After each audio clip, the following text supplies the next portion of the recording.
Saya kayaknya belum minta duduk, udah pada duduk. Enggak. Duduk, silakan duduk. Selamat siang. Shalom, apa kabar? Masih tetap semangat? Semangat? Satu kesenangan ya, kita boleh kembali beribadah pada siang hari ini. Dan tema kita siang hari ini adalah layak dan berkenan. Layak dan berkenan.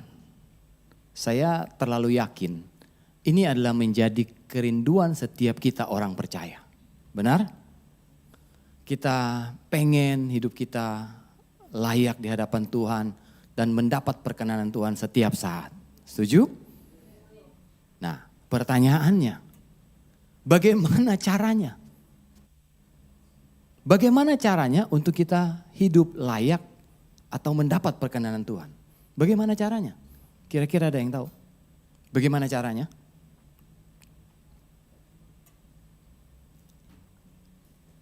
Ternyata ketika saya menyadari ini, bahwa ini adalah hal yang sangat penting untuk kita mengerti.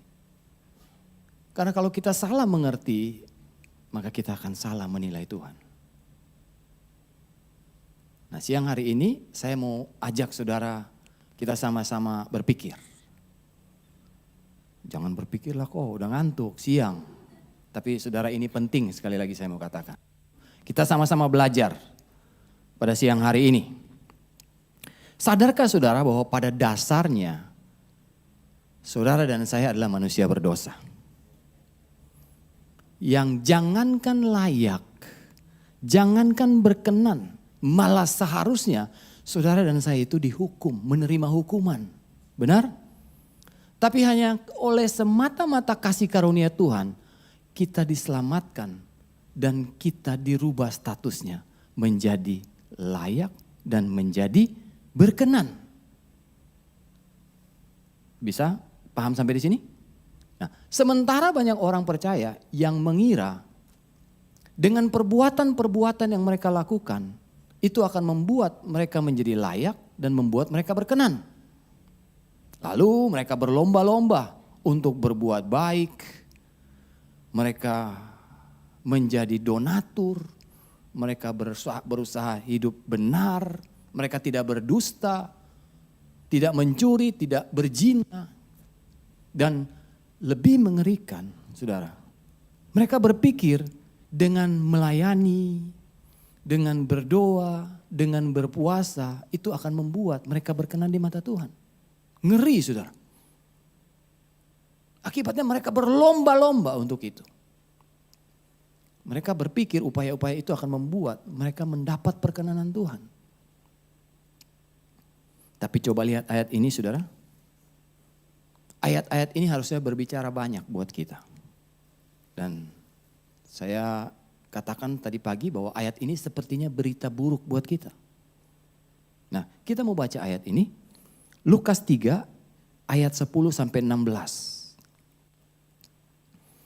Orang banyak bertanya kepadanya, kepada Yohanes dalam hal ini.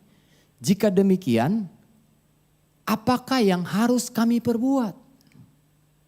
Jawabnya, barang siapa mempunyai 2 helai baju, hendaklah ia membaginya dengan yang tidak punya. Dan barang siapa mempunyai makanan, hendaklah ia berbuat juga demikian. Ada juga orang pemungut cukai untuk dibaptis dan mereka bertanya kepadanya, Guru, apakah yang harus kami perbuat? Jawabnya, jangan menagih lebih banyak daripada yang telah ditentukan bagimu. Ayat 14. Dan prajurit-prajurit bertanya juga kepadanya, dan kami, apakah yang harus kami perbuat? Jawab Yohanes kepada mereka, jangan merampas dan jangan memeras, dan cukupkanlah dirimu dengan gajimu. Tetapi karena orang banyak sedang menanti dan berharap, dan semuanya bertanya dalam hatinya tentang Yohanes, kalau-kalau ia adalah Mesias. Yohanes menjawab dan berkata kepada semua orang, tanpa kecuali. Semua orang siapa dalam hal ini? Semua orang yang tadinya datang kepadanya dan bertanya, apa yang harus kami perbuat? Yohanes menjawab dan berkata kepada semua orang itu termasuk saudara dan saya pada siang hari ini. Yang lagi bertanya, apa yang harus kami buat supaya kami mendapat perkenanan itu? Semua orang itu datang kepada Yohanes dan bertanya, bagaimana kami bisa menerima keselamatan itu? Bagaimana kami tidak mendapat hukuman? Semua orang datang dan bertanya karena mereka mengira Yohanes adalah Mesias. Nah, bukankah pagi hari ini kita sedang bertanya, apa yang harus saya buat untuk saya dapat perkenanan kepada Tuhan? Saya sudah melayani, saya sudah berdoa, bahkan saya berpuasa. Saudara lihat, balik tadi ayatnya tadi. Yohanes berkata, aku membaptis kamu dengan air. Tetapi ia yang lebih berkuasa daripadaku akan datang. Dan membuka tali kasutnya pun aku tidak layak. Saudara lihat di sini. Siapa saudara dibanding Yohanes? Yohanes adalah murid yang dikasihi, yang paling dikasihi Tuhan. Tapi dia bilang begini, untuk membuka tali kasutnya pun aku tuh gak layak. Untuk membuka tali kasutnya pun aku gak layak. Di ayat yang lain dikatakan demikian. Orang-orang itu datang bertanya, apa yang harus kami buat? Bukankah yang Yohanes katakan adalah perbuatan-perbuatan baik yang mereka harus buat? Kalau punya baju 2, bagi 1 kepada yang gak punya. Kalau punya makanan, bagi kepada yang memerlukan. Jangan memeras, jangan merampas, cukupkan dirimu dari gajimu. Jangan menagih lebih daripada yang ditentukan. Itu bukankah perbuatan-perbuatan baik? Tapi toh Yohanes bilang, untuk membungkuk dan membuka tali kasutnya pun aku gak layak, saudara. Jadi dari ayat-ayat ini menunjukkan bahwa apapun upayamu hari ini tidak akan membuat kita layak dan berkenan di mata Tuhan. Sampai di sini saudara masih bisa ikuti saya? Kalau sampai di sini sedih banget saudara. Kasihan banget. Tentu kita akan tanya gini, terus buat apa saya melayani? Buat apa saya berbuat baik? Buat apa saya berusaha hidup benar? Buat apa? Kalau toh akhirnya gak layak. Kita gak usah jawab sekarang, kita jawab nanti setelah pesan-pesan berikut ini. Jadi kita simpan dulu. Gak apa-apa, saudara ingat ada satu PR yang harus kita jawab. Nah, saudara sekarang, saudara pernah pakai salah kacamata? Harusnya kacamata minus, lalu saudara pakai kacamata plus.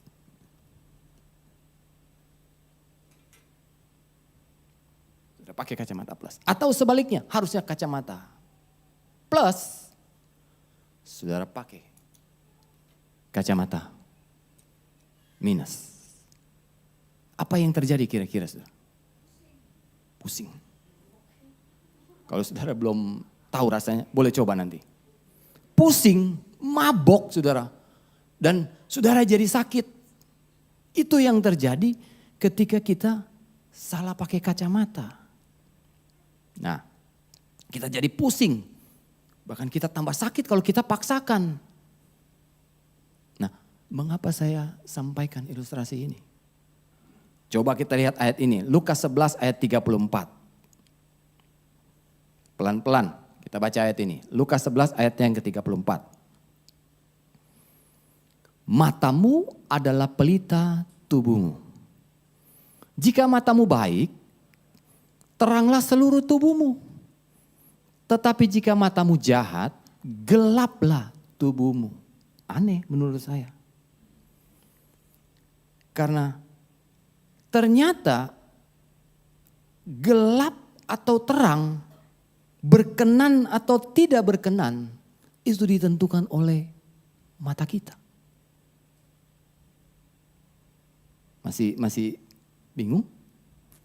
Jadi ternyata yang menentukan terang atau gelap, berkenan atau tidak berkenan itu ternyata mata kita.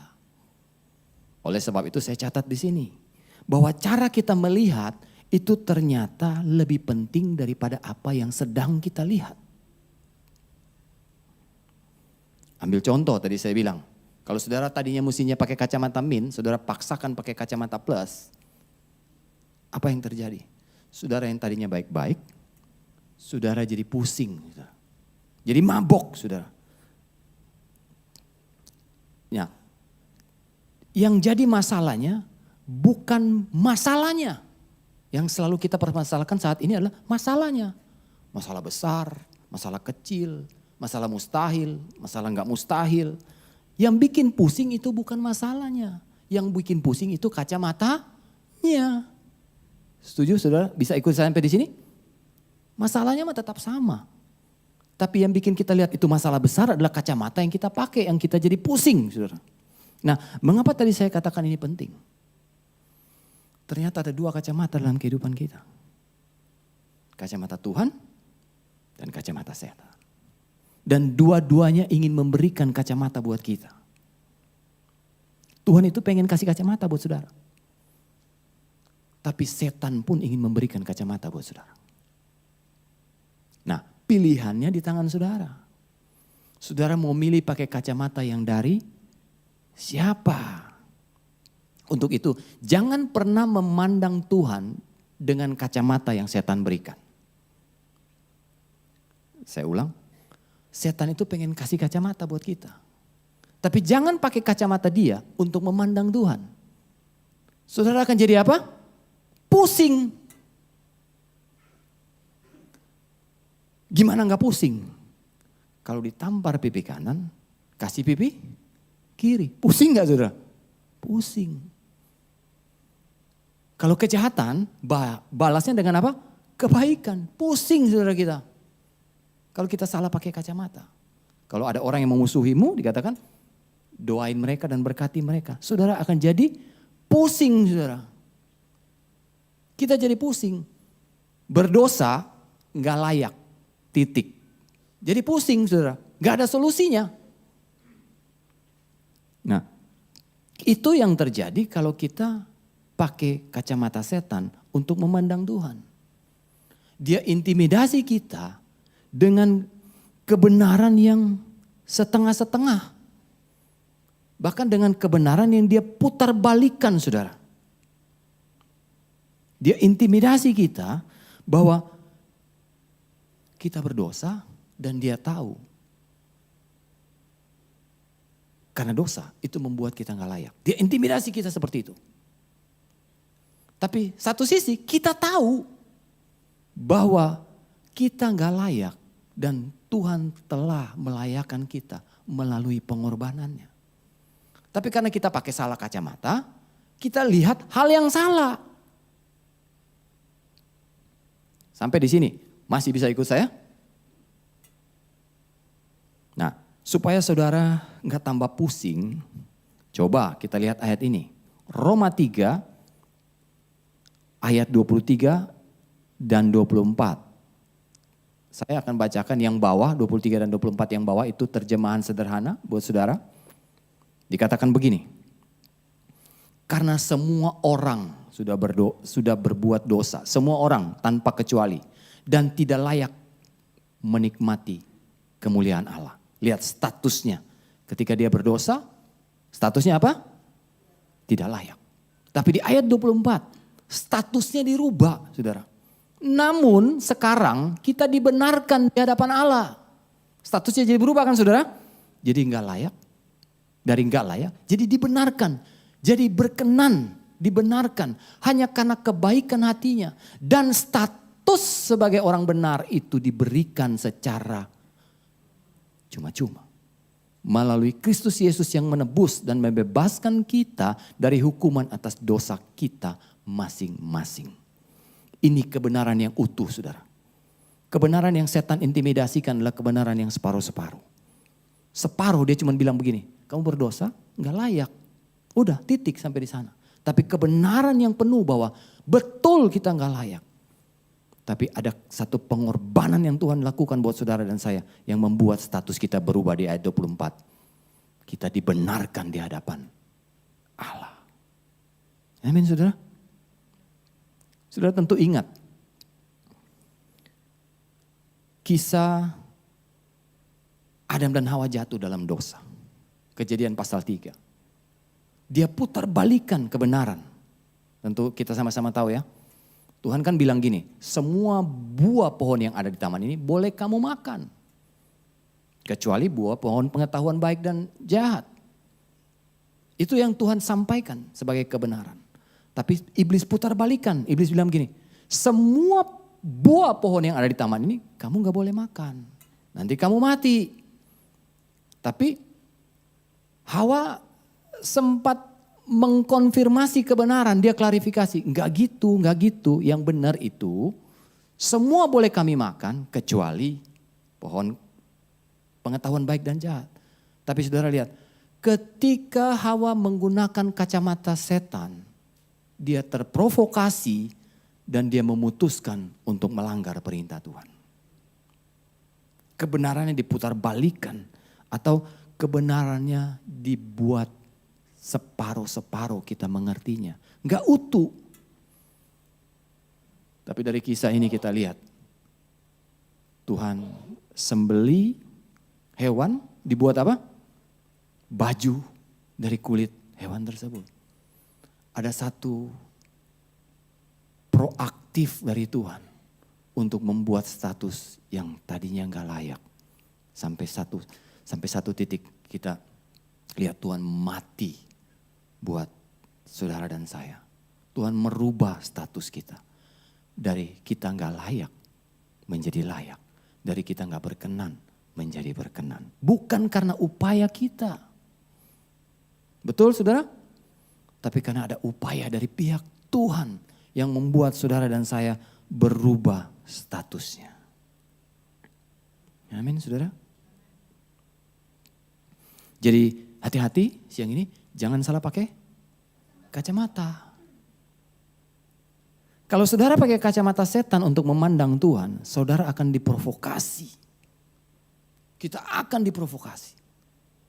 Sehingga akibatnya apa? Kita menjadi takut. Kita menjadi putus asa.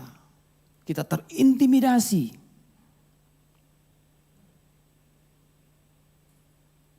Saya mau bilang siang hari ini, status layak atau tidak layakmu bukan ditentukan oleh upayamu. Tapi ada satu upaya proaktif dari Tuhan yang membuat kita menjadi berkenan. Ketika kita menggunakan kacamata yang salah, kita gak akan bisa melihat Roma 8 ayat 28 itu dengan benar. Kan Roma 8 ayat 28, aku tahu sekarang, kita tahu sekarang. Kalau kita memakai kacamata yang salah, kita gak akan pernah tahu. Kita akan komplain. Kita bilang, katanya mendatangkan kebaikan. Tapi kok jadi begini? Karena apa? Simple, karena kita pakai salah kacamata.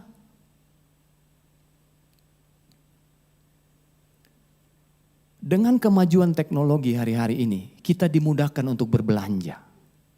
Halo? Tinggal klik, barangnya besok nyampe gitu kan. Ada dua alasan orang beli barang.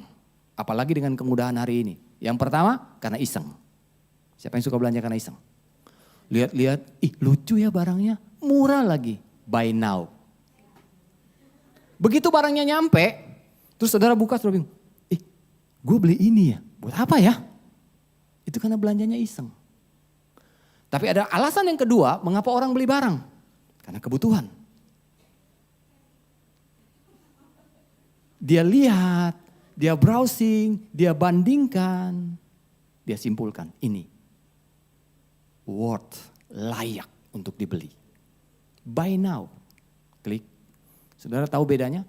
Kalau saudara belanjanya iseng, saudara gak begitu mengharapkan dia datang.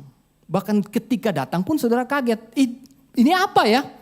Tapi ketika saudara belanja yang saudara butuhkan, saudara akan mengharapkan dia datang dengan segera. Dan tahukah saudara, Tuhan gak beli saudara, Tuhan gak bayar nyawa saudara, bukan karena iseng-iseng. Tapi karena Tuhan perlu hidup saudara. Amin saudara. Gak berlebihan kalau saya katakan, karena Tuhan perlu sama hidup saudara. Ketika saya persiapkan ini, saya jadi kagum sama Tuhan. Tuhan perlu loh sama hidup saya. ketika dia naik ke surga, dia berikan Roh Kudus buat saudara dan saya. Selain sebagai penolong, dia berikan sebagai apa? Kawan sekerja Allah. Bukan satu indikasi bahwa Tuhan perlu hidup saudara? Sebagai kawan sekerjamu loh. Sebagai kawan sekerja Allah. Menjadi partnernya Allah. Saudara. Karena apa? Karena saudara layak untuk hal itu. Karena saudara berharga di mata Tuhan. Dia nggak beli karena iseng-iseng, saudara. Dia beli, dia bayar harganya lunas. Karena dia membutuhkan hidup. Amin, saudara. Jadi saudara mau lihat partnernya Tuhan hari ini? Itu orang yang di sampingmu. Ya. Nah, inilah kacamata dari Tuhan yang seharusnya kita gunakan untuk memandang Tuhan. Tapi iblis tawarkan kita pakai kacamatanya untuk memandang Tuhan. Sehingga kita jadi apa? Pusing. Dan kita mulai ragukan pengorbanannya. Dan selalu diintimidasi perasaan gak layak, gak berkenan. Padahal saudara dan saya sudah dibeli untuk menjadi partnernya Tuhan. Sudah dilayakan. Demikian pula pandanglah setan dengan kacamata yang Tuhan berikan. Pandanglah setan dengan kacamata yang telah Tuhan berikan. Karena kalau kita memandang setan tidak dengan kacamata yang Tuhan berikan, maka saudara saya pastikan, saudara akan jadi takut. Saudara akan putus asa. Karena kita akan mulai diintimidasi sama dia. Oleh sebab itu sekali lagi, hati-hati terhadap kacamata yang kita gunakan. Kacamata yang salah ternyata membuat kita sebatas membutuhkan Tuhan, tapi kita tidak akan menyukai Tuhan. Dan jika suka saja tidak, bagaimana mungkin ada rasa cinta? Saya ulang, kacamata yang salah membuat kita melihat Tuhan sebatas membutuhkan. Bukan menjadi menyukai. Dan kalau suka aja enggak, bagaimana kita cinta sama Tuhan. Nah, saudara pernah menyadari gini. Seringkali ada banyak orang percaya baru sebatas membutuhkan Tuhan. Tapi sebenarnya kita tidak menyukai Tuhan. Kita hanya butuh Tuhan. Saudara, kita enggak sungguh-sungguh menyukai Tuhan. Saudara harus paham begini. Ada orang-orang yang kita butuhkan belum tentu kita sukai. Benar saudara? Contoh, bosmu di kantor. Contoh, guru di sekolah, dosen. Ada guru-guru, dosen-dosen yang nyebelin banget. Kita gak suka banget. Tapi satu sisi kita perlu nilainya masalahnya. Benar? Bosmu di kantor. Saya bilang tadi pagi, kalau ada kesempatan kita racunin dia. Nyebelin. Yang ketawa tahu tuh. Nyelekit kalau ngomong gitu loh. Kita gak suka dia. Tapi satu sisi kita masih butuh pekerjaannya, bukan? Nah, masalah dari banyak orang percaya hari-hari ini kita baru sebatas membutuhkan Tuhan. Tapi sebenarnya banyak orang yang belum sampai ke titik menyukai Tuhan. Ambil contoh, bagaimana saudara bisa tahu kalau saudara sudah sampai ke tahap menyukai, bukan kepada tahap membutuhkan. Apa contohnya misalnya? Mau tahu caranya? Kehidupan doamu membuktikan dan menunjukkan apakah engkau sudah di tahap menyukai atau baru membutuhkan. Heran ketika kita menghabiskan waktu dengan orang yang kita butuhkan, durasinya itu gak lama. Kita pengen cepat-cepat. Apa yang kita butuh kita udah dapat, kita ninggalin dia. Tapi begitu kita menghabiskan waktu dengan orang yang kita sukai, tanpa terasa waktunya kurang. Kita sangat menikmatinya. Nah, sedih rasanya. Ada banyak orang yang mengaku suka sama Tuhan, tapi kok malas berdoa. Dan saya bilang saya berharap tidak ada, saya berharap orang-orang yang mengaku itu nggak ada di sini siang hari ini. Ataupun kita kalau berdoa, sedikit-sedikit kita lihat jam. Baru 5 menit, aduh 10 menit, tapi kok lama banget, belum habis-habis, belum selesai-selesai. Atau saudara batasin, 5 menit cukup. Kayak lagu apa? 5 menit. Nah itu, kita batasin. Kita jadikan doa itu sebagai satu beban, saudara. Ketika saudara jadikan doa menjadi beban dan kewajiban, gak heran kita hanya membutuhkan Tuhan. Beranikah kita berkata bahwa kita sudah menyukai Tuhan? Kalau jam-jam doa kita masih banyak yang kita skip. Nah itu sebabnya kenapa ada banyak orang yang butuh Tuhan, belum suka Tuhan. Simple, karena salah pakai kaca mata untuk memandang Tuhan. Saat saudara menggunakan kacamata setan untuk memandang Tuhan, saya pastikan saudara jadi kabur. Saudara pasti jadi kabur. Masih ingat kisah Yunus? Kalau kita menggunakan kacamata setan, maka kita akan melihat ikan besar itu adalah penghukuman yang Tuhan berikan buat Yunus. Tapi kalau kita pakai kacamata Tuhan, kita akan melihat ikan besar itu adalah misi di mana Tuhan menyelamatkan Yunus. Dia menelan Yunus bukan sebagai hukuman, tapi dia menyelamatkan Yunus. Karena kalau enggak, Yunus akan mati tenggelam. Hari ini apa yang sedang saudara alami? Gunakan kacamata Tuhan untuk melihatnya. Amin saudara. Ya mungkin saudara udah teriak. Tuhan gak sanggup. Tuhan berat banget ini. Tapi pesan saya siang hari ini. Jangan ganti kacamatamu. Tetap pakai kacamata Tuhan. Untuk melihat seperti yang Tuhan mau. Karena kalau saudara ganti kacamatamu jadi buram. Dan saudara mulai komplain. Saudara bersungut-sungut. Saudara mengeluh. Tapi kalau saudara pakai kacamata Tuhan. Saudara berjalan. Sampai di satu titik. Saudara akan lihat ke belakang. Dan saudara bilang. Aku tahu sekarang. Tuhan turut bekerja dalam segala sesuatu. Untuk mendatangkan kebaikan. Tapi kalau saudara pakai kacamata setan, aku tidak tahu sekarang. Ayatnya berubah. Sampai kapan? Ya nggak tahu karena kacamatanya nggak diganti. Katanya turut bekerja dalam segala hal mendatangkan kebaikan. Tapi ini kok hal-hal yang buruk yang terjadi dalam hidup saya. Kita nggak melihat pertolongan Tuhan. Karena salah pakai kacamata. Nah dalam praktek kehidupan kita tidak bisa pungkiri. Setan selalu datang dan dia memprovokasi. Dia bilang begini, mana buktinya? Lihat aja, belum sembuh-sembuh.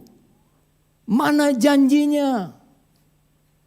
Lihat aja, belum berubah-berubah. Mana? Dia datang memprovokasi kita. Tapi saya mau bilang hari ini, hati-hati. Jangan pernah pakai kacamata yang dia kasih. Karena kalau kita jadi korban rayuan untuk pakai kacamata, saya pastikan kita akan pertanyakan kebesaran Tuhan. Kita akan komplain.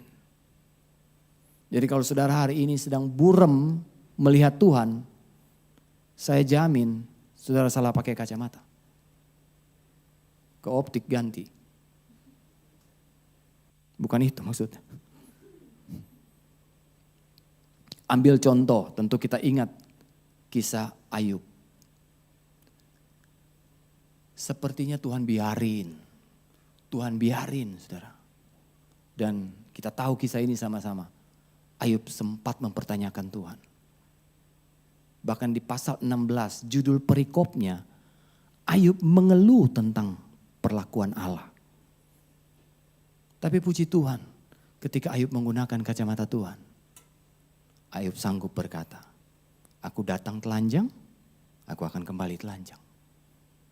Allah yang memberi, Allah yang mengambil. Terpujilah Tuhan. Lihat, kacamatanya udah benar. Jadi kalau saudara sedang mengalami tekanan, masalah, pergumulan, apapun, saya mau bilang percayalah. Tuhan sangat mengasihimu. Tuhan sangat mengasihimu. Siapapun saudara yang dengar hari ini, saya mau bilang Tuhan sangat mengasihimu. Saya kadang-kadang kalau mau bilang Tuhan sangat mengasihimu, bagaimana caranya saya meyakinkan saudara? Saya nggak bisa meyakinkan saudara, tapi saudara perlu mengalami itu. Bahwa Tuhan sangat mengasihi saudara.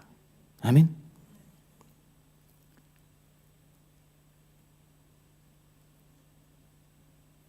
Saya mau bilang bahwa kasih Tuhan dalam hidup saudara dan saya itu enggak on off. Kadang mengasihi, kadang enggak. Kalau saudara lagi ngaco, dia enggak mengasihi saudara. Enggak, dia selalu on kasihnya buat hidup saudara dan saya. Mau saudara ngaco, mau saudara enggak benar, dia tetap mengasihi saudara. Nanti kita akan lihat di belakang. Nah, yang tadi saya katakan, kalau suka aja enggak, bagaimana bisa cinta? Suka aja enggak, gimana bisa cinta? Kita tuh mau ninggalin Tuhan, pengen jauh dari Tuhan, tapi enggak berani. Karena takut enggak diberkati. Benar? Tapi mau dekat sama Tuhan, mau intim sama Tuhan, kita juga takut. Takut kenapa? Nanti banyak tuntutan. Enggak boleh ini, enggak boleh itu, harus ini, harus itu. Jadi kita jaga jarak aman sama Tuhan. Kita jaga jarak aman sama Tuhan. Jadi sebenarnya ada banyak orang percaya yang memiliki jarak aman sama Tuhan. Saudara sadar jarak aman enggak? Jauh dibilang jauh enggak, dekat dibilang dekat juga enggak. Itu jarak aman. Jaga jarak aman 100 meter. Kalau kita mengemudi kan gitu kan. Kalau jaga jarak aman 100 meter betul kalau ketika saudara mengemudi. Tapi sama Tuhan jangan jaga jarak aman. Malah sebaiknya saudara harus dekat. Karena ayatnya bilang begini, hanya dekat Allah saja aku. Simple saudara. Tapi tahukah saudara, saya pernah ada di titik jarak aman. Saya pernah ada di titik ini. Saya gak mau deket-deket sama Tuhan. Tapi mau jauh takut gak diberkati. Kalau mau deket takut. Takutnya gini. Nanti banyak tuntutan. Harus pikul salib. Harus sangkal diri. Harus melayani. Saya jaga jarak aman sama Tuhan saudara. Kalau saudara hari ini yang punya posisi itu. Saya mau bilang. Jangan jaga jarak aman saudara. Saudara gak aman ternyata. Tapi ketika saya mengerti itu. Hanya dekat Allah saja aku tenang. Saya pakai kacamata Tuhan. Akibatnya apa? Saya melihat dengan benar. Sehingga apa yang tadi saya melihat menjadi tuntutan perintahnya. Itu bukan lagi jadi tuntutan. Tapi menjadi satu kesukaan untuk saya lakukan. Amin saudara. Jadi jangan jaga jarak aman saudara. Nah sadar gak? Semakin kita mengenali seseorang. Maka semakin kita mengenali kelemahan-kelemahannya. Betul saudara? Saudara pernah terkagum-kagum sama seseorang. Sampai saudara lihat, wih ini orang udah kayak Tuhan banget deh. Saudara terkagum-kagum sama dia. Tapi coba saudara mulai kenali dia lebih lagi. Saudara akan temukan banyak kelemahan-kelemahan. Siapapun dia, namanya manusia. Saudara ketemukan kelemahan-kelemahannya. Sampai saudara bilang begini, ya kok gini, ya kok gini, ya ampun, ya ampun. Sampai saudara apa? Ilfil sama orang ini. Saudara akan temukan banyak kelemahan-kelemahan ketika saudara kenali dia.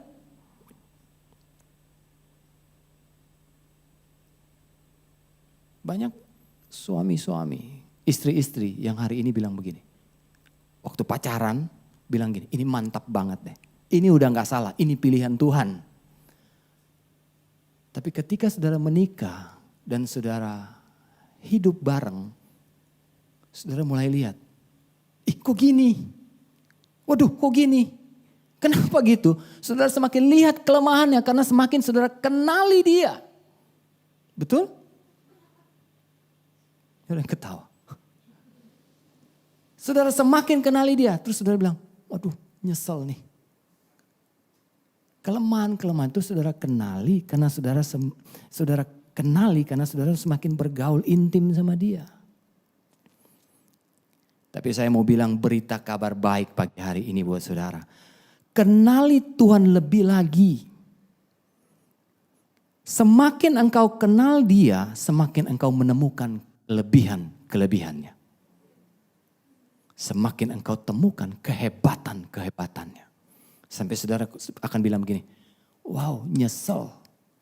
Nyesel kenapa enggak dari dulu saya dekat sama Tuhan.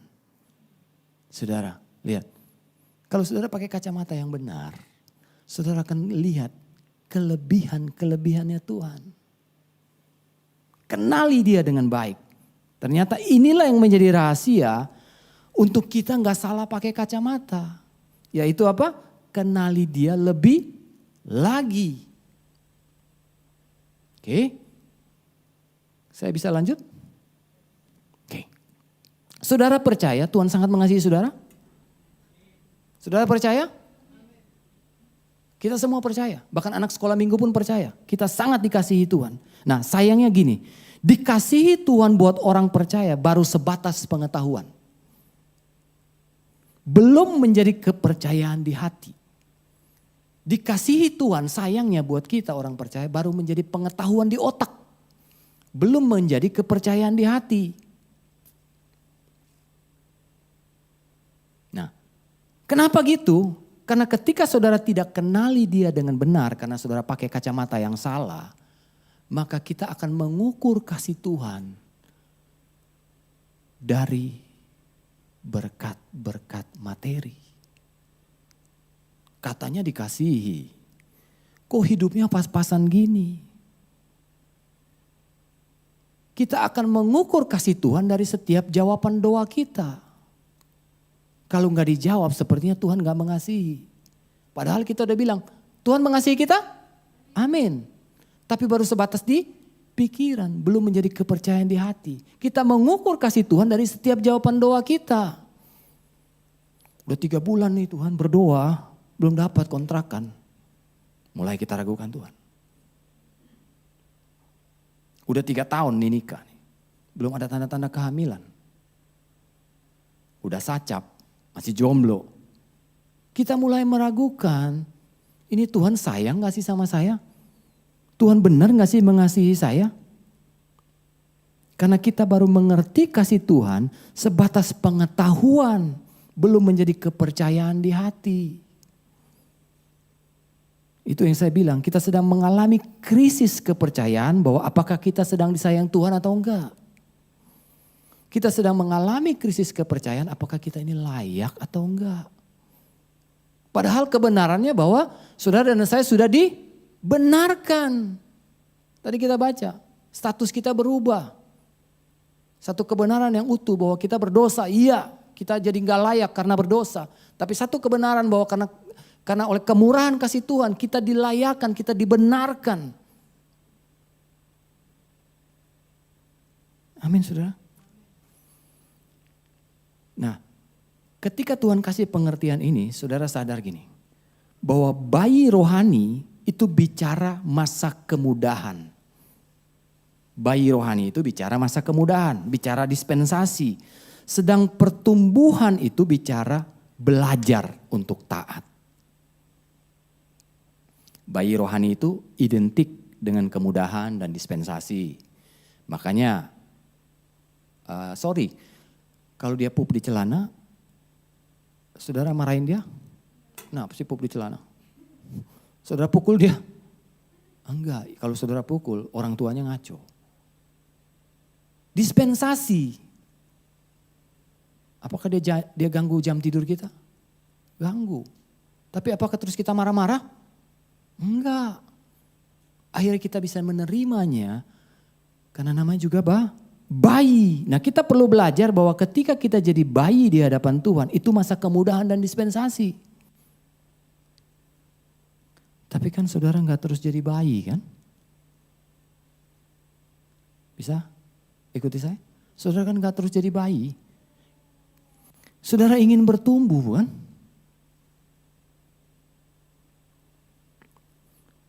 Nah, kita harus paham bahwa kasih Tuhan tidak berubah. Kasih Tuhan sama saudara dan saya itu tidak berubah. Tapi kasihnya buat saudara dan saya itu berubah bentuk. Jadi kasih Tuhan itu tidak berubah, tapi bentuk kasihnya berubah. Saudara bisa cerna kalimat ini? Kasih Tuhan sama saudara dan saya itu tidak berubah. Amin. Tapi bentuk kasihnya berubah. Masa kanak-kanak adalah masa di mana kita mengalami kasih yang menerima tanpa syarat. Kita ngaco, kita ngawur, kita tetap dikasih dan diterima. Kasihnya tuh jor-joran sama kita. Tapi saudara harus paham itu masa anak-anak. Tetapi ketika saudara mulai bertumbuh, berarti saudara akan masuk masa pendewasaan. Di mana pada masa pendewasaan kasihnya berubah bentuk. Dari kasih yang menerima tanpa syarat mulai berubah menjadi kasih yang mendidik. Sampai di sini bisa nangkep? Jadi kasihnya memang gak berubah. Tapi bentuk kasihnya berubah. Nah, di titik ini ketika kasih itu menjadi kasih yang mendidik. Di titik ini banyak orang percaya salah pakai kacamata. Akibatnya mereka mulai mempertanyakan Tuhan. Mereka jadi ilfil sama Tuhan. Dulu kok diterima tanpa syarat. Kok sekarang jadi gini? Harus ini, harus itu, gak boleh ini, gak boleh itu. Ingat, jaga jarak, aman. Nah, kita harus paham bahwa masa kanak-kanak itu masa dispensasi. Tadi saya katakan, Tuhan mau waktu saudara berubah, bertumbuh. Tuhan mau kita kenali Dia bukan pakai perasaan, tapi pakai iman.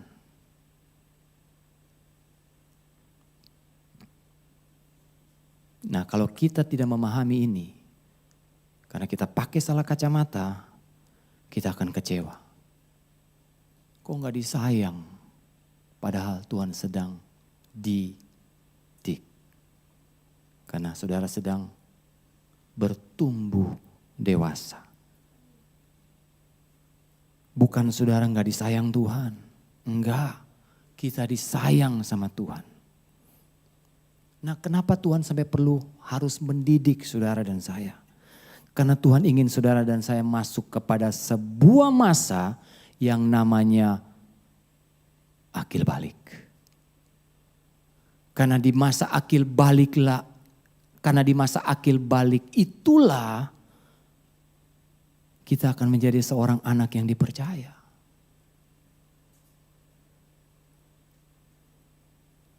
Ada orang yang ngomong begini, saya ini pewaris kerajaan Allah.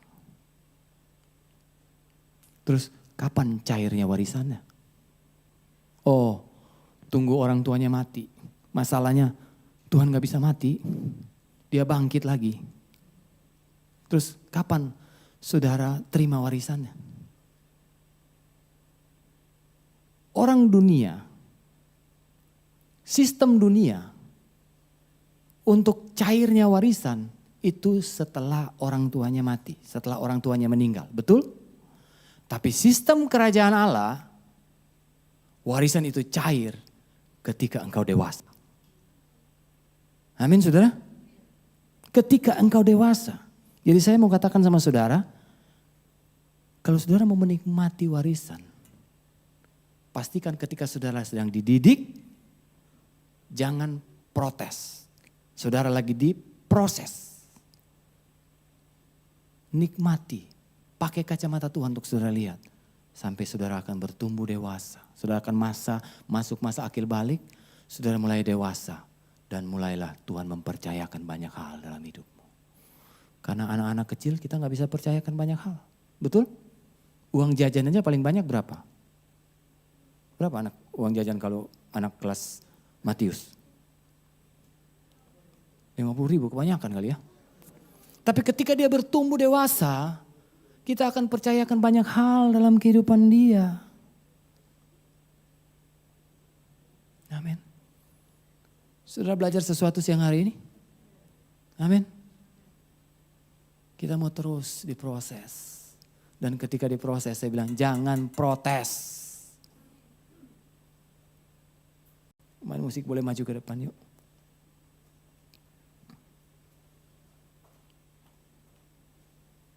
Siang hari ini saya mau bilang jangan salah pakai kacamata.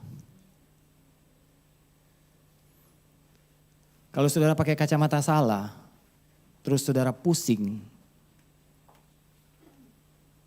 Saya bilang tadi pagi gini, kalau saudara lagi pakai salah kacamata, terus saudara berdiri di cermin, saudara lihat dirimu kayak apa?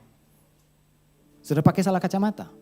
Saudara harus pakai kacamata plus, saudara pakai kaca minus atau sebaliknya. Saudara lagi berdiri di cermin, saudara lihat dirimu seperti apa? Buram gak? Buram. Gak jelas bentuknya. Itu yang terjadi kalau saudara pakai kacamata yang salah. Saudara lihat dirimu gak jelas. Saudara lihat dirimu buram, gak ada masa depan. Tapi ketika saudara pakai kacamata yang benar, saudara akan lihat dirimu dengan jelas. Bahwa saudara sudah dilayakkan dan sudah dibuat menjadi berkenan. Jadi kalau saudara sedang buram karena salah kacamata, jangan cari Panadol. Bukan itu solusinya. Tapi ganti kacamatamu. Sehingga saudara melihat setiap jalan-jalan Tuhan dalam hidupmu. Amin saudara. Jadi pastikan kita melihat bahwa Tuhan sangat mengasihi kita. Dia terlalu mengasihi kita. Bahkan dia buktikan dengan kematiannya untuk merubah status saudara dan saya. Dari yang gak layak menjadi layak. Dari yang gak berkenan menjadi berkenan. Saya berpikir apakah ada upaya-upaya yang dapat kita lakukan untuk membuat kita berkenan? Gak ada. Sedikit pun gak ada. Karena kita pada dasarnya manusia berdosa. Yang jangankan berkenan tadi saya bilang. Malah seharusnya menerima hukuman. Pagi hari ini sadari.